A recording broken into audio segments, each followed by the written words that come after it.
والذين أنعمت عليهم غير المغضوب عليهم ولا الضالين.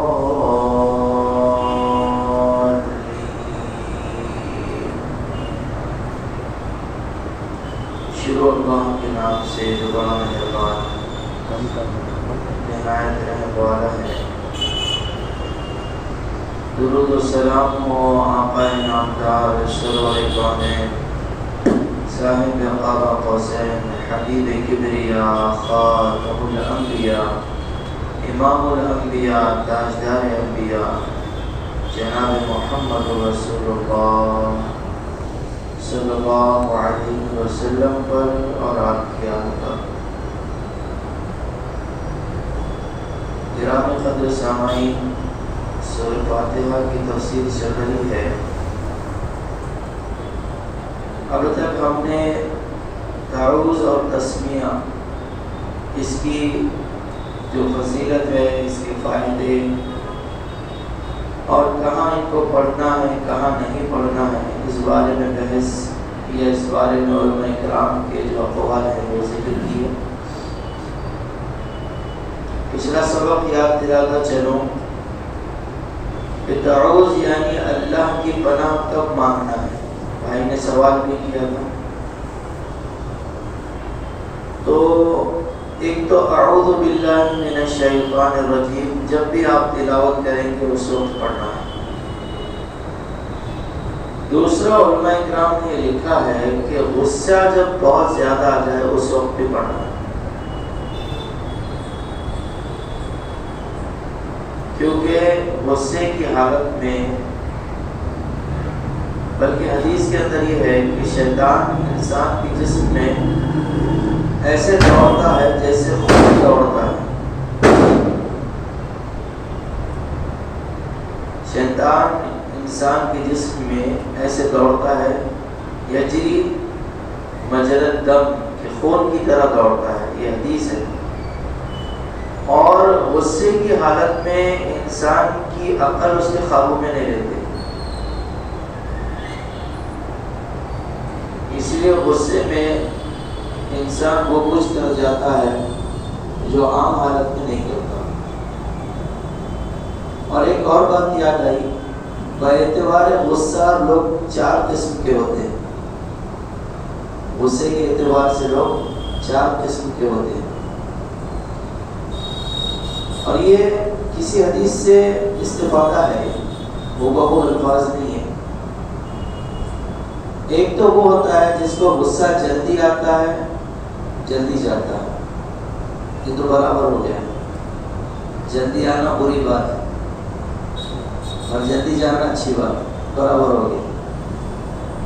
دوسرا وہ ہوتا ہے، ہم اپنے آپ کو سامنے رکھیں، ہر ایک شخص یہاں پر جو بیٹھے ہیں، جس کو دیر سے آتا ہے دیر سے جاتا ہے، یہ بھی برابر ہو گیا. دیر سے آنا اچھی بات ہے لیکن دیر سے جانا بری بات ہے.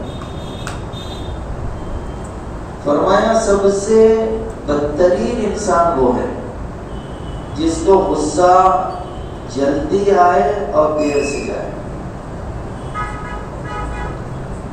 اور سب سے بہترین انسان وہ ہے جس کو غصہ دیر سے آئے اور جلدی جائے. بعض علماء نے یہ بھی کہا ہے کہ غصہ حق بات پر نہ آنا یہ بے غیرتی کی علامت ہے. غصہ حق بات پر نہ آنا یہ بے غیرتی کی علامت ہے. کیونکہ ایک شاعر کا شعر ہے، جسے جو اللہ کا عاشق ہوتا ہے خیالوں میں اللہ سے ملاقات کرتا ہے کہ تنہائی میں جب جب تیری یادوں سے ملا ہوں، محسوس ہوا ہے کہ تجھے دیکھ رہا ہوں. تلوار پہ خود میں نے ہی سر رکھ دیا اپنا، معلوم ہے مجھ کو کہ میں سچ بول رہا ہوں. آپ کو حق بات پہ غصہ نہیں آنا تو پھر یہ بے غیرتی کی علامت. میں نے جب ہم مدرسے میں پڑھتے تھے تو حدیث پڑھے تھے، 40 حدیث یاد کرا جاتی ہے بچوں. تو حدیث پڑھنے میں لا تغضب، اللہ کے نبی صلی اللہ علیہ وسلم نے ارشاد فرمایا کہ غصے میں نہ ہو. کسی صاحب نے حضور سے فرمائش بھی کی تھی، حضور مجھے نصیحت کیجیے، تو آپ نے 3 مرتبہ اس شخص کو یہی کہا غصے میں مت آؤ. کہا اور کچھ، کہا غصے میں مت آؤ. کہا اور کچھ، کہا غصے میں مت آؤ. تو آپ نے بھانپ لیا تھا کہ یہ شخص غصے والا زیادہ ہے. لیکن جب اللہ کے نبی نے فرما دیا غصہ نہیں کرنا ہے، اور میں کہہ رہا ہوں کہ غصہ نہیں آنا یہ بے غیرتی کی علامت، تو ایک اور حدیث سننے میں آئی کہ عبداللہ ابن مسعود نے دیکھا رضی اللہ عنہ. یہ 4 عبداللہ ہے نا جن کو حضور اکرم صلی اللہ علیہ وسلم کی خصوصی صحبت نصیب ہوئی، چاروں کا نام عبداللہ ہے. ایک ہے عبداللہ ابن زبیر، ایک ہے عبداللہ ابن عمر، حضرت عمر کے بیٹے، اور ایک ہے حضرت عبداللہ ابن عباس حضور کے چچیرے بھائی، اور ایک ہے جن کا میں تذکرہ کر رہا ہوں عبداللہ ابن مسعود. یہ 4 عبداللہ ایسے ہیں، ان سے آپ کو حدیثیں بھی بہت ملیں گی. ان کو خصوصی اللہ کے نبی صلی اللہ علیہ وسلم کی صحبت نصیب ہوئی. بہت آپ صلی اللہ علیہ وسلم سب نہیں کیا، جنہوں نے زیادہ کیا، ان سے روایتیں بہت ملتی ہیں. تو عبداللہ ابن مسعود نے رضی اللہ عنہ ایک شخص کو دیکھا کہ وہ لوگوں کو جمع کر رہا اور کہہ رہا ہے کہ بھائی اتنا یہ ذکر کرو، اتنا یہ ذکر کرو، اتنا یہ ذکر کرو. تو حضرت عبداللہ ابن مسعود غصے میں آ گئے، بالکل لال پیلے ہو گئے، اور سب کو وہاں سے بھگا دیا، ختم کر دیا، چلے جاؤ، ایسے کچھ مت کرو. تو غالباً کسی نے پوچھا، مجھے حقیقت اس کے وہ الفاظ یاد نہیں، لیکن اس کا جو لب لباب ہے وہ بیان کر رہا ہوں کہ حضرت آپ نے یہ کیوں کیا؟ تو انہوں نے کہا کہ جو کام کا حکم اللہ کے نبی نے نہیں دیا یہ کون ہوتا؟ لوگوں کو جمع کر کے کہنے والا کہ بھئی اتنا کرو، اتنا کرو، اتنا کرو، اور وہ غصے میں آ گئے. تو وہاں پھر مدرسے میں ایک سبق ذہن میں یہ آیا کہ اللہ کے نبی نے فرمایا ہے غصہ مت کرو، لیکن حضرت عبداللہ ابن مسعود کے عمل سے پتہ چلا کہ جو بات غصے کی ہو واقعی غصہ کرنا چاہیے. آج کل دیکھنے میں آتا ہے مسلمانوں کی تہذیب ہو گئی ہے، پورے مسلمانوں کی نہیں، چند ایک مسلمان جو اپنے آپ کو بڑے لبرل سمجھتے ہیں، ماڈرن سمجھتے ہیں، اپنی بیوی کا تعارف اپنے دوست سے کراتے ہیں. بے غیرتی ہے، یہ میری بیوی ہے، یہ ہماری وائف ہے. بڑے میرے بزرگ یہاں بیٹھے ہوں گے، آپ کے زمانے میں تو یہ تصور بھی نہیں ہوگا. یہ بے غیرتی ہے. دیوس حدیث کے اندر کہا ہے ایسے شخص کو جو بیوی کی بے حیائی پہ راضی ہو. یہیں سے تو دروازے کھلتے ہیں پھر زنا کے، بدکاری کے. ہماری تعلیمات حضور اکرم صلی اللہ علیہ وسلم نے جو ہم کو دی ہے وہ تو یہ ہے کہ ہماری بیوی اگر ہمارے سے چھپ چھپا کر کسی سے بات کرے گی ہم کو غصہ آئے گا، بہت آئے گا. اتنی معاشرے میں طلاق جو ہوتی ہیں، کبھی کسی نے معلوم کیا کہ طلاق دینے کے ریزن کیا ہے؟ کون سا سبب ہے جو پیدا ہو جائے تو طلاق دینے کا ہو؟ ایک سبب بتاتا ہوں، وہ یہ ہے کہ بیوی کو کھلم کھلا بدکاری کرتے ہوئے دیکھ لو تو تم کو اسلام اجازت دیتا ہے کہ اب اسے چھوڑو.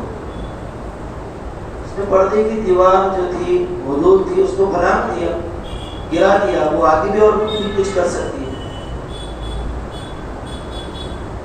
کیونکہ 3 عادتیں یاد رکھیں.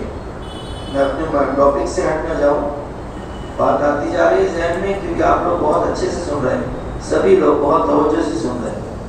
اور ایک بات یہ بھی ذہن میں رکھیں، جتنا سامعین توجہ سے سنتے ہیں بولنے والے کے دل پہ اللہ تعالیٰ اتنی باتیں ڈالتے جاتے ہیں. اس کی مثال ایسے ہے کہ بارش ہو رہی ہے، دھیمی ہو رہی ہے، کٹورا سیدھا رکھا ہے، کچھ نہ کچھ پانی اس میں آ جائے. سامعین کی مثال کٹورے کی سی، اور بارش موسلادھار ہو رہی ہے اور کٹورا الٹا رکھا ہے، تو کتنی یعنی ہمارے پرانے لوگ بولتے تھے چکنا کڑا، ایسی بات ہے. تو 3 عادتیں ایسی ہے، زنا پہ سے بات کر رہا ہوں، جھوٹ، چوری اور زنا، یہ کبھی نہیں چھوٹتی. اللہ یہ کہ اللہ چاہ لے اس کو چھڑانے کے لیے۔ عام طور سے وہ یہ عادت ہے اگر کسی کو لگ جائے چھوٹ دیجیے۔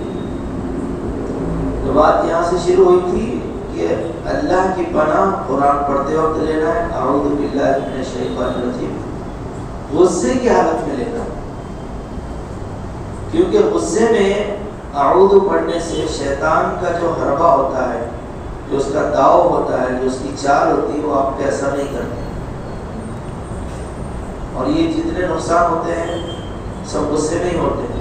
کتنے لوگ ہمارے پاس دارالقضاء میں، دارالفتاء میں آتے ہیں، مولانا اس نے بیوی کو طلاق دے دیا، اور بھائی کتنے دیا؟ 3 دیا، 3 نہیں دیا، ہو گئی ختم۔ نہیں مولانا ایک بات سنو، کیوں؟ کیا ہوا؟ وہ بہت غصے میں تھا۔ تم کوئی پیار سے بھی طلاق دیتا ہے، بیگم تو بہت اچھے لگ رہے تم کو طلاق، تم تو آج بہت بیوٹیفل خوبصورت لگ رہے، دوسری طلاق، آج اپنے کو کھانا کھانے جانا ہے، آپ کو تیسری طلاق۔ ایسا کوئی سب تو غصے بھی دیتے، عجیب بات لوگ آگے کرتے، اور وہ بہت غصے میں تھا، مولانا اس لیے دے دیا۔ یہ طلاق جو عمل میں آئی ہے غصے کی وجہ سے ہے۔ بہت سے لوگ خود کو قتل کر دیتے ہیں یا اپنے سامنے والے کو مار دیتے ہیں۔ قربان جائے اللہ کے نبی صلی اللہ علیہ وسلم پر، آپ نے فرمایا وضو کر لیں یا اپنی پوزیشن بدل لیں، اور یہ بھی فرمایا کہ اعوذ باللہ من الشیطان الرجیم پڑھیں، غصہ ٹھنڈا ہو جائے۔ بہت خطرناک چیز ہے۔ ابھی آپ سب نارمل حالت میں بیٹھے ہیں، لیکن آپ کے خاندان میں، آپ کے دوست احباب میں ایسے واقعات ہوئے ہوں گے تو آپ اس کو یاد کیجیے غصے کی وجہ سے۔ وہ کسی شاعر کا شعر ہے نا، لمحوں نے خطا کی تھی صدیوں نے سزا پائی، لمحوں نے خطا کی صدیوں نے سزا پائی، ویسی بات رہتی غصے۔ دوسرا فرمایا کہ تعوذ کب پڑھنا ہے؟ تلاوت سے پہلے، غصے سے پہلے، بیت الخلاء جانے سے پہلے۔ اللہم انی اعوذ بک من الخبث والخبائث، اس وقت بھی اللہ کی پناہ لینا۔ اس کی وجہ یہ ہے کہ علماء نے لکھا ہے کہ اکثر جو لوگوں کو چیخ کا اثر ہو جاتا ہے، خواتین ہیں مرد ہیں، وہ وہیں پر پکڑتا ہے۔ جا رہے ہیں یہ عامل کے پاس یا فلاں جگہ پہ، پھر اس کو رسی میں باندھ کے رکھے، اور وہ ساری اسٹوری آپ مجھ سے زیادہ جانتے ہیں، وہاں پر پکڑتا ہے۔ اسی لیے تو ہے نا کہ اللہ میں تیری پناہ مانگتا ہوں خبیث جناتوں سے، خبیث شیاطین سے، اعوذ بک من الخبث والخبائث۔ خبیث جنات، خبیث شیاطین، ان کی مؤنث مذکر جو بھی ہے، بلکہ میں نے ایک عالم دین سے سنا تھا کہ وہ انسان کے جسم سے کھیلتے ہیں اس وقت، اور جس کا جسم ان کو پسند آ جائے اس پہ حاوی ہو جاتے ہیں۔ وہ ضروری ہے، اس لیے دیکھیں آپ جو بھی ماہر عامل ہوتا ہے نا، جو علاج کرتے ہیں جنات کا، شیاطین کا یا جادو کا، تو وہ یہ ضرور نصیحت کرتا پیشنٹ کو کہ تم کو واش روم جانے سے پہلے دعا پڑھنا تم اپنے اوپر فرض کرو۔ میں ہمیشہ کہتا ہوں آپ صلی اللہ علیہ وسلم کا یہ جو عمل ہے دعا پڑھنا سنت ہے نا، آپ پڑھیں گے ثواب ہے، نہیں پڑھیں گے تو گناہ نہیں ملے گا۔ تو غور کیجئے، جو عمل کو اللہ کے نبی کہہ رہے ہیں سنت ہے، اس کا پاور اور اس کی طاقت یہ ہے کہ اتنے بڑے خطرے سے آپ بچ رہے ہیں۔ میں عام طور سے جو خبریں دیکھتا ہوں تو اس کو حدیث سے کمپیئر کرتا ہوں۔ آپ صلی اللہ علیہ وسلم کی ایک حدیث یاد آئی، اماطۃ الاذی عن الطریق۔ آپ صلی اللہ علیہ وسلم فرمائے کہ ایمان کی 70 سے زیادہ شاخیں ہیں، سب سے ادنا عمل جو اسلام میں ہے وہ راستے سے تکلیف دہ چیز کا ہٹا دینا۔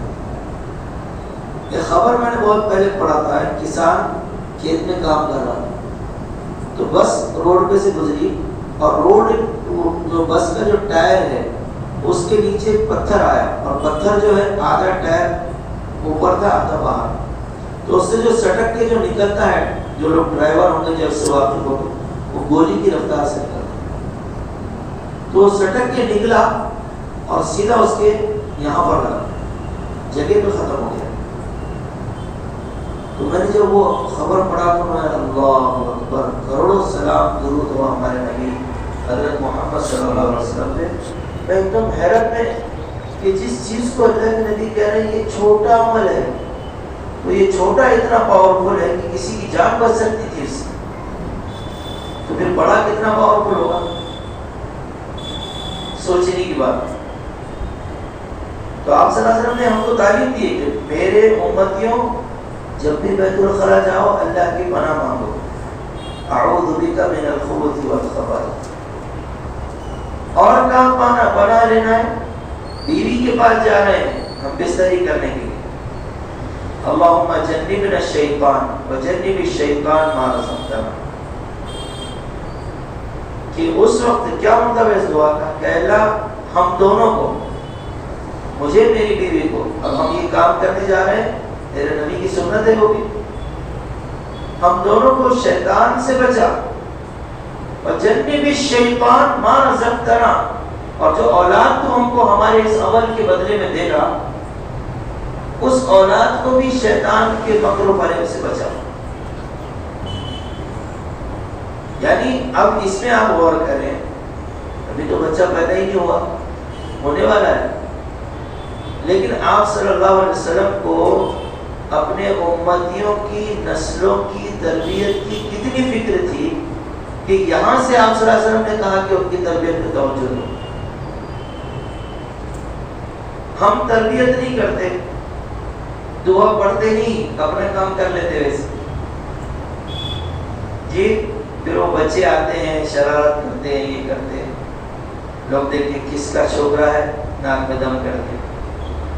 اچھا اس میں بھی ایک بات مجھے بہت بری لگتی ہے، مسجد میں بچے مستیاں کرتے ہیں نا، تو اپنا بچہ جب روتا تو دل میں درد ہوتا، لوگوں کا روتا تو سر میں درد ہوتا، کس کا پوٹا ہے یہ جی؟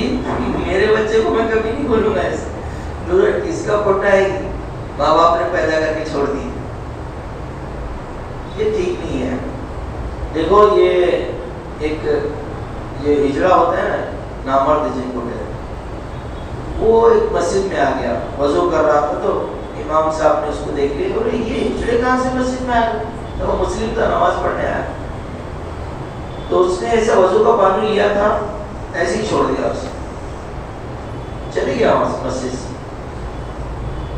اور زمانے بعد، سالوں بعد کوئی جماعت گشت کر رہی تھی تو ان کی ملاقات ہوئی، ان سے بات چیت کرے، کیا بات، ہم مسلمان مسلمان بن گیا تھا ہجڑوں کا، یہاں پر مسلمان مسجد نہیں آتا، بولے آج سے 10 یا 14 سال پہلے آیا تھا، وضو کر رہا تھا، امام نے پیچھے سے یہ جملہ کہا، میری بھی عزت ہے، وہ دن اور آج کا دن ہے، میں نے مسجد میں قدم نہیں رکھا۔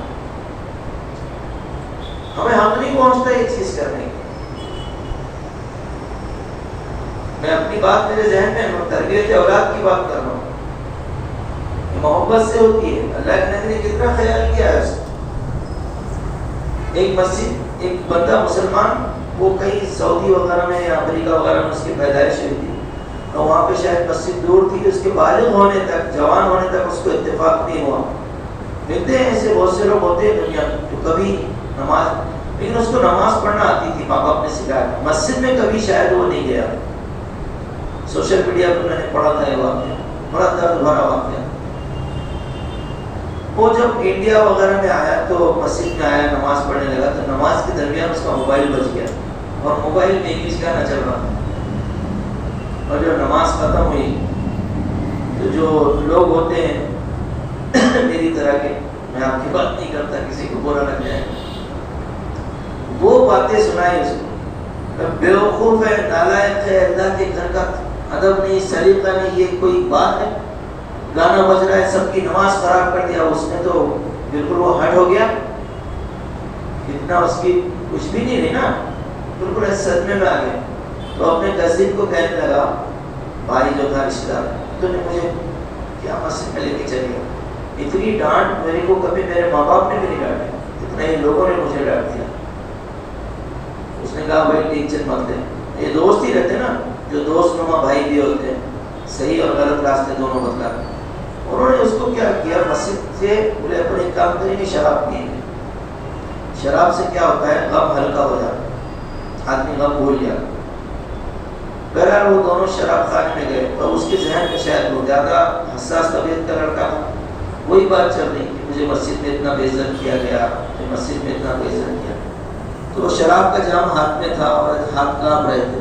اس کو ایک عجیب ہوتا ہے انسان کو یہ اندر سے کہ میں بعد میں جا کے کیا کر لوں، اس کو قتل کر دوں یا مار دوں، مجھے میری اتنی بے عزتی اس نے کر دیا. شراب کا جام اس کے ہاتھ سے گر گیا اور وہ قیمتی گلاس تھا ٹوٹ گیا. اور وہ سامنے سے ہوٹل کا مینیجر آتے ہوئے تو اس کے اور دم بیٹھ گیا.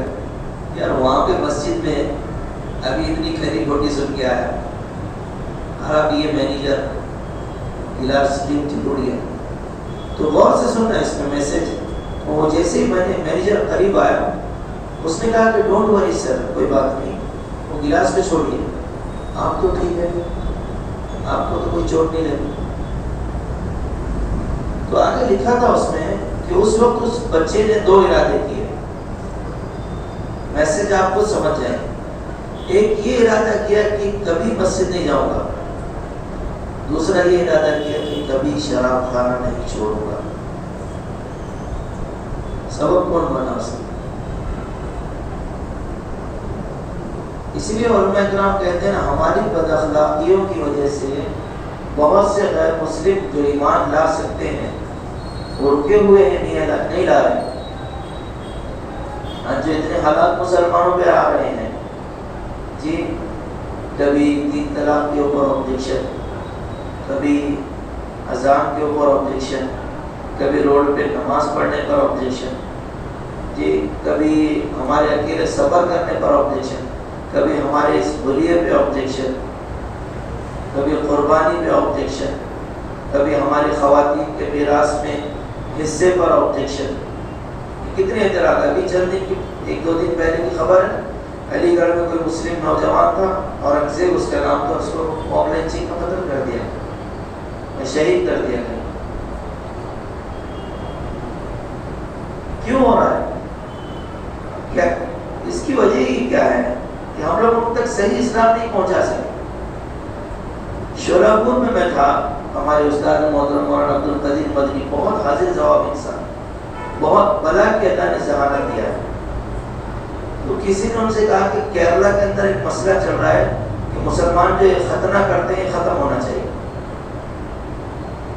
تو کسی پوچھنے والے نے ہوتے نا میڈیا والے، وہ سے حضرت کو پکڑ کے پوچھ لیا.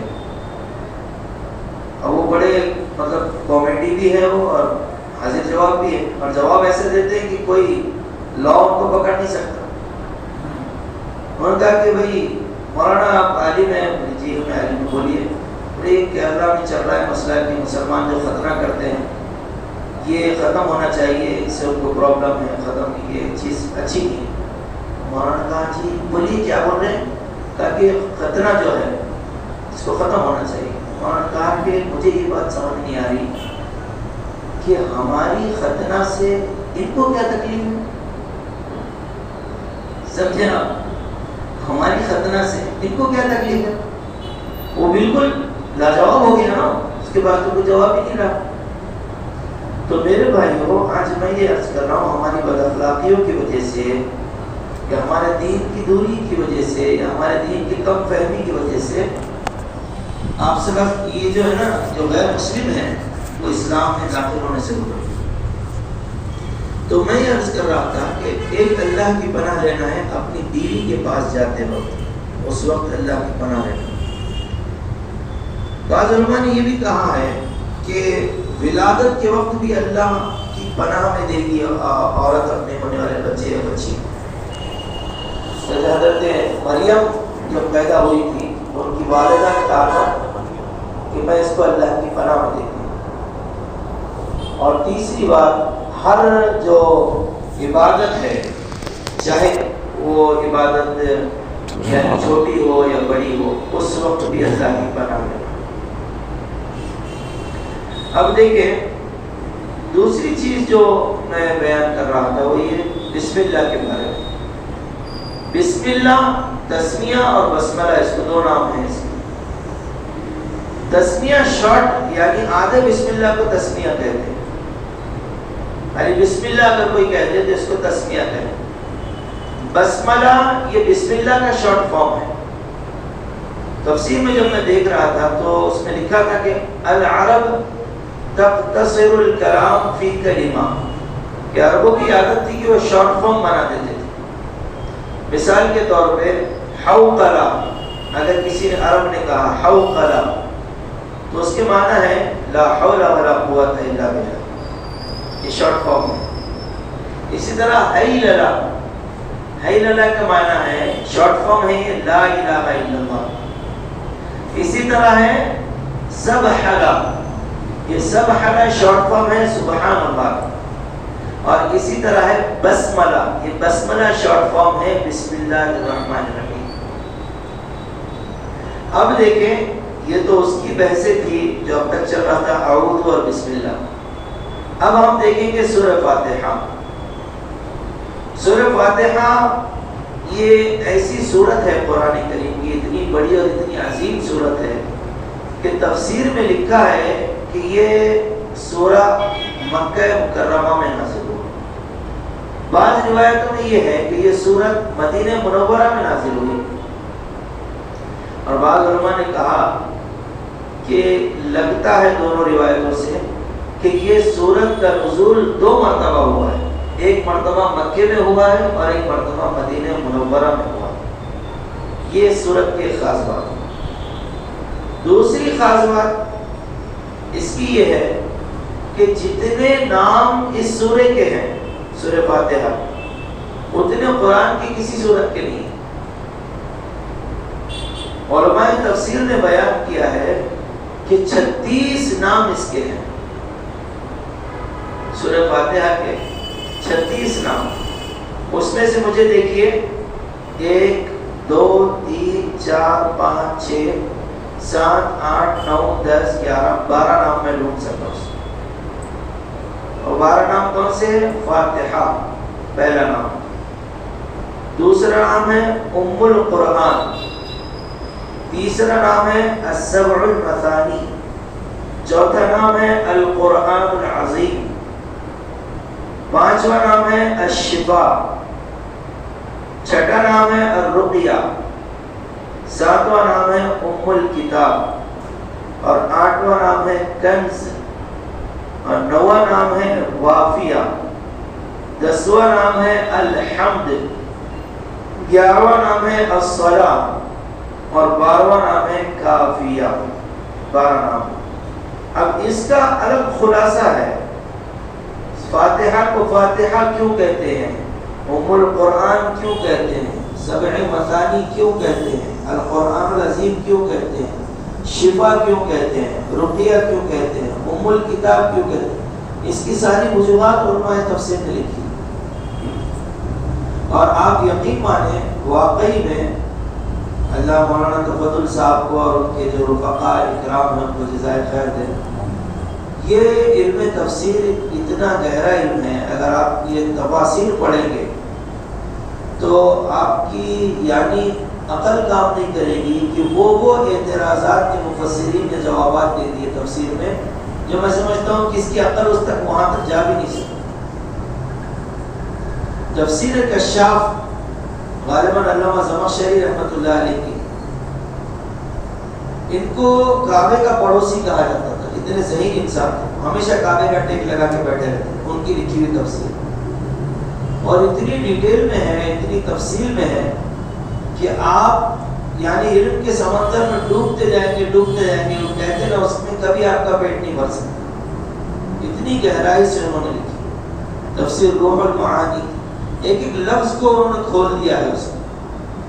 اور جب پڑھنا شروع کریں تو ہماری عمریں بیت جائیں گی لیکن وہ اس کا علم ہم پورا حاصل نہیں کر سکتے. لیکن ایک چیز ہے کہ آپ جب پڑھیں گے تو انشاءاللہ پڑھنے کے بعد مزہ بھی آئے گا اور زندگی ہماری عمل پر کھڑی ہو جائے گی. جیسے ہمارے بھائی نے گزشتہ ہفتے ایک بہت بہترین مشورہ دیا تھا، تو میرے ذہن میں اللہ نے ایک بات ڈالا. میں اس پہ سوچ رہا تھا بار بار کہ یہ ہفتے میں جو تفسیر ہو رہی، تفسیر کے میں نے جو علماء نے لکھے ہیں نا قرآن کے حق کہ پہلا ہے اس پر ایمان لانا، تجوید سے پڑھنا، ترجمے سے پڑھنا، اس پر عمل کرنا، اس کی دعوت دینا، اس کے قانون کو دنیا کا قانون بنانا اور اس کا دفاع کرنا، یہ 7 حقوق ہے.